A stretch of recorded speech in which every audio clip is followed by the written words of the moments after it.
Chapter 6: The Future of Digital Literacy. The network society demands new knowledge, new ways of learning, and new ways of achieving value without ignoring the dysfunctions it simultaneously causes.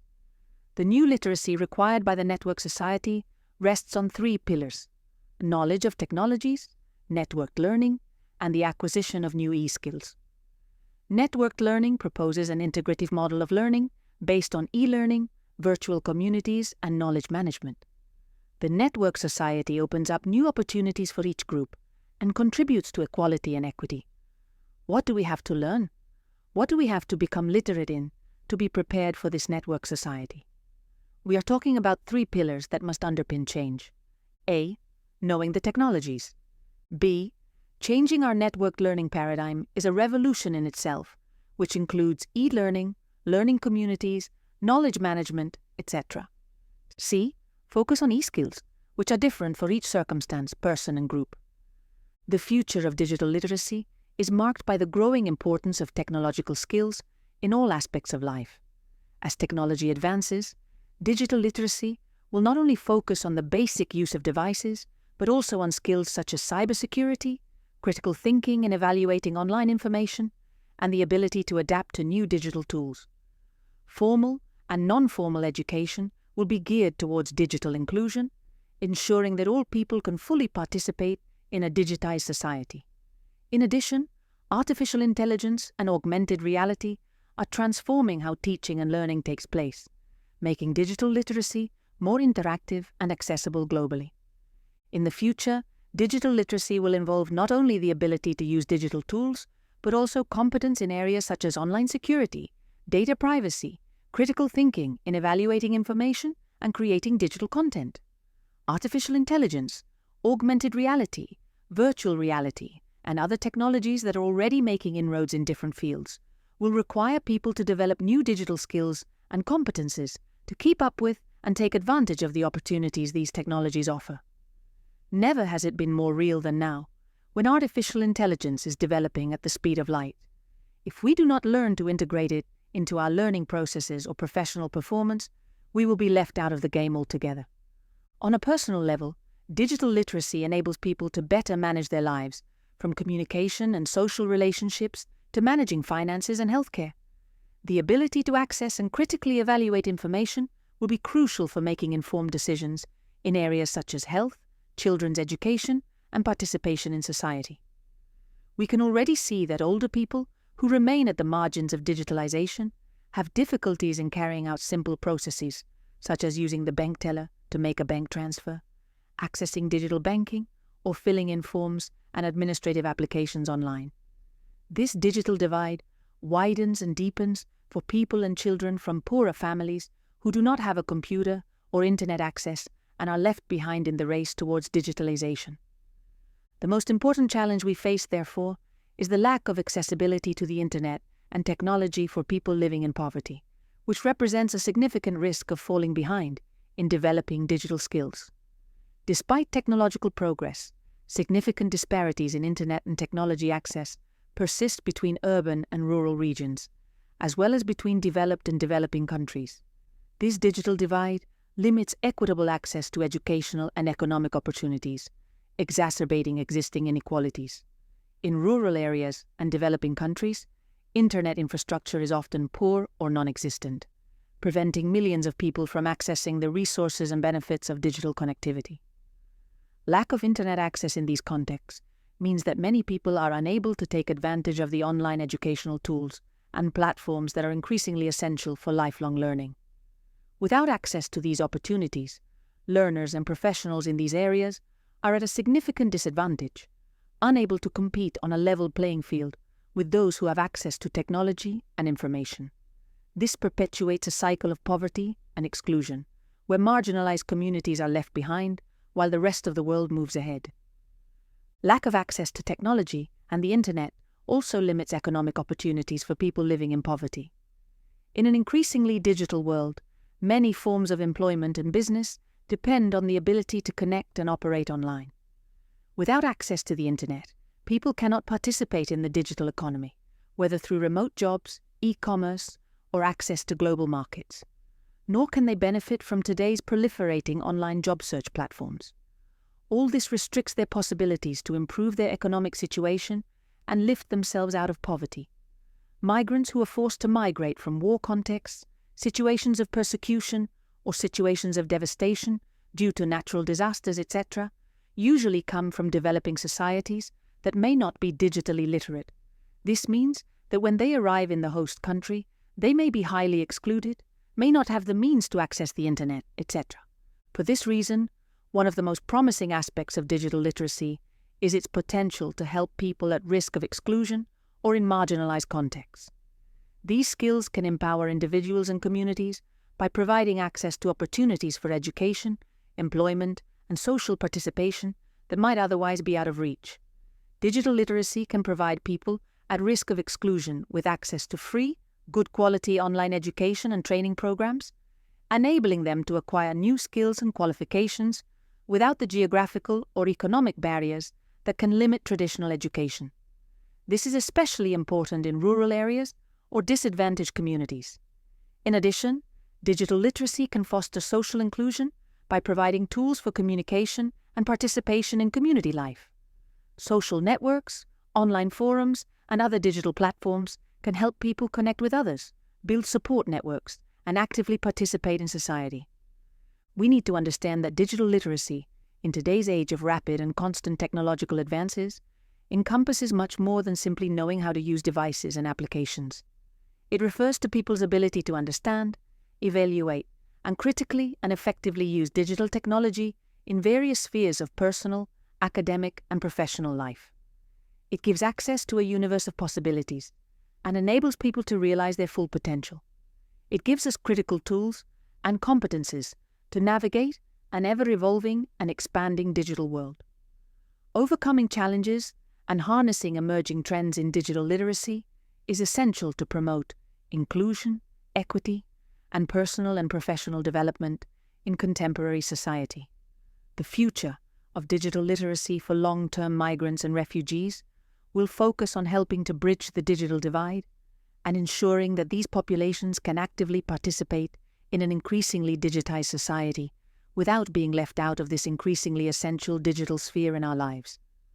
Creating effective digital literacy programs involves a careful and strategic approach to ensure that participants acquire relevant and practical digital skills. Here are some key aspects of designing and delivering these programs effectively. Identification of needs. Before starting any program, it is essential to conduct a detailed needs analysis of the target audience.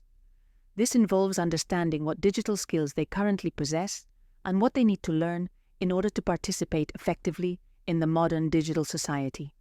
This analysis can be done through surveys, interviews, or market research to help identify existing skills gaps. Defining clear objectives. Once the needs have been identified, it is crucial to set clear and measurable objectives for the program. These objectives should be specific and aligned with the skills that participants should acquire. For example, mastering the use of productivity tools such as word processing and spreadsheets, surfing the internet safely, understanding basic programming concepts, among others. Customization of content. Each group of participants may have different skill levels and unique contexts. Therefore, it is important to tailor the program content to be relevant and useful for the specific target group. This can range from basic modules for beginners to more advanced topics for more experienced users. Hands-on, experiential learning. The best way to learn digital skills is through direct practice. Effective programs should include hands-on activities and learning experiences that allow participants to apply what they are learning in real-life situations. This can include hands-on workshops, collaborative projects, or simulations that mimic real-life scenarios. Inclusion of critical skills. In addition to teaching basic skills such as the use of software and digital tools, digital literacy programs should also address critical skills such as online safety, data privacy, and evaluation of information on the internet. These aspects are fundamental to enable participants to navigate safely and efficiently in the digital environment. Building confidence and autonomy. Many people may feel intimidated by technology. It is therefore important to design the program in a way that builds confidence in digital skills and promotes autonomy in technological problem solving. This can be achieved through individualized support, constructive feedback, and the opportunity to practice skills in a supportive environment.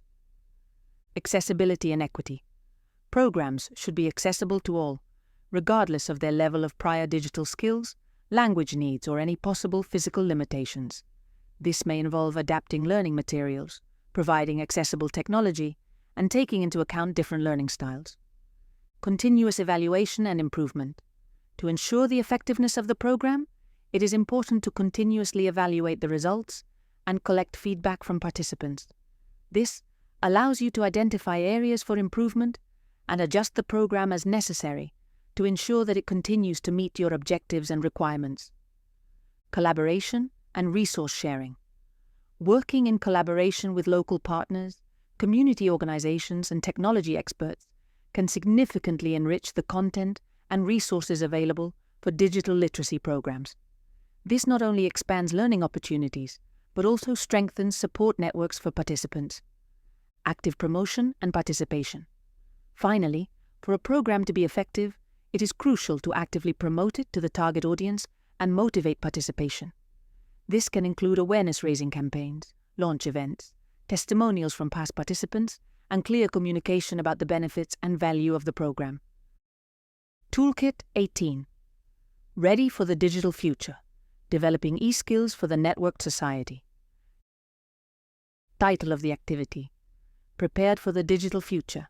Developing e-skills for the networked society. Aim of the activity. To help participants develop e-skills essential for today's digital society, fostering critical thinking, online safety, and adaptability to new technologies. The activity also aims to raise awareness of the importance of digital literacy for social and economic inclusion, and to inspire participants to take an active role in their digital learning. Activity description. Through a combination of hands-on activities, reflective exercises, and group discussions, participants will explore 3 essential pillars of modern digital literacy: knowledge of technologies, networked learning, and advanced digital competencies, e-skills. This activity will enable them to identify areas for improvement in their digital literacy and design a personal plan to further develop their technological skills. Materials needed: computers or tablets with internet access, at least 1 per group of 2 to 3 people. Projector and screen for presentations. Printed worksheets or questionnaires for self-assessment of digital competencies. Paper, pens and markers to write reflections and conclusions.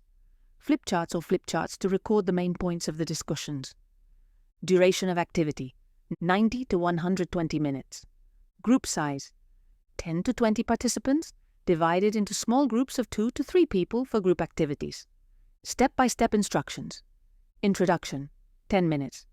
Briefly explain the 3 pillars of digital literacy for the networked society: technology literacy, networked learning, and e-skills development. He talks about the importance of these skills for social and labor market inclusion today, and how not possessing them can lead to digital exclusion. Digital competences self-assessment: 10 minutes. Give each participant a self-assessment sheet to identify their skills and areas for improvement in technology, learning networks, and digital competences, such as online safety, use of cloud tools, etc. Ask them to answer honestly, as this will help them focus on what they need to learn.